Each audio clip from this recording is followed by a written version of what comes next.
रायगडाच्या पायथ्याशी काही अंतरावर वाकुक्षी नावाच्या छोट्याशा गावात धनगराच्या कुटुंबात आपला पती आणि छोट्याशा बाळासोबत हिरा राहायचा.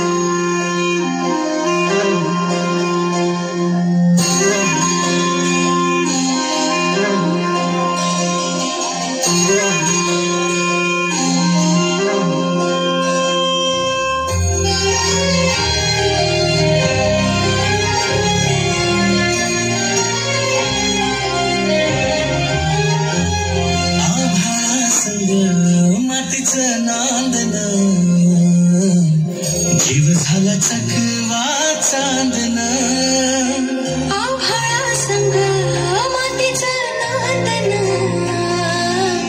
जीव झाला चकवा चांदन दिवसाच दिस त्यात तारयान भामरे दिवसाच दिस त्यात तारयान भामरे हो जगन हे न्यार झाले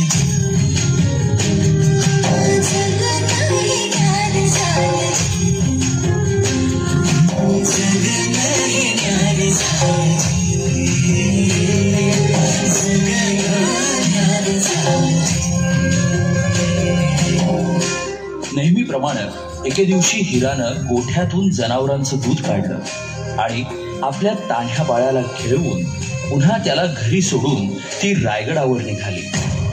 तो दिवस होता कोजागिरी पौर्णिमेचा.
आणि बघता बघता संध्याकाळ झाली आणि गडाचे दरवाजे बंद झाले.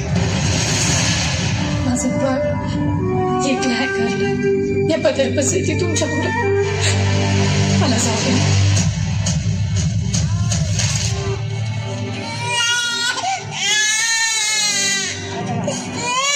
दमलेला जीव पुन्हा उमलून येई कानी येते हात जेव्हा आई आई आई दमलेला जीव पुन्हा उमलून येई कानी येते हात जेव्हा आई आई आई आई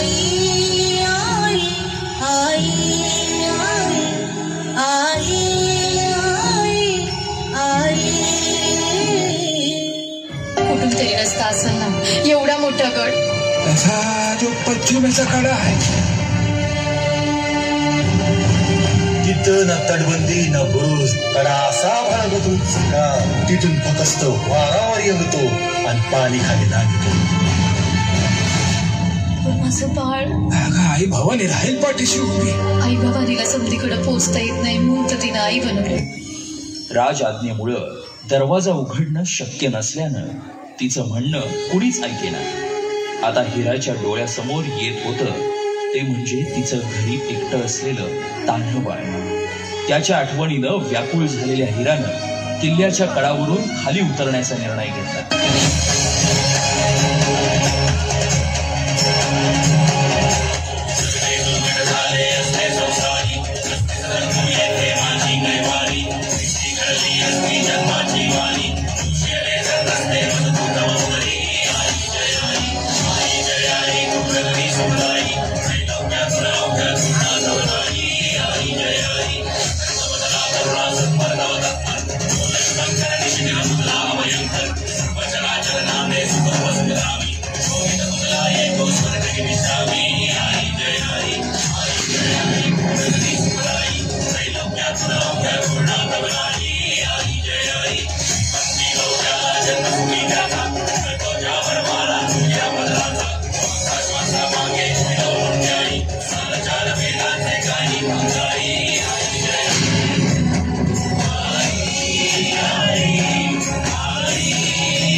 आई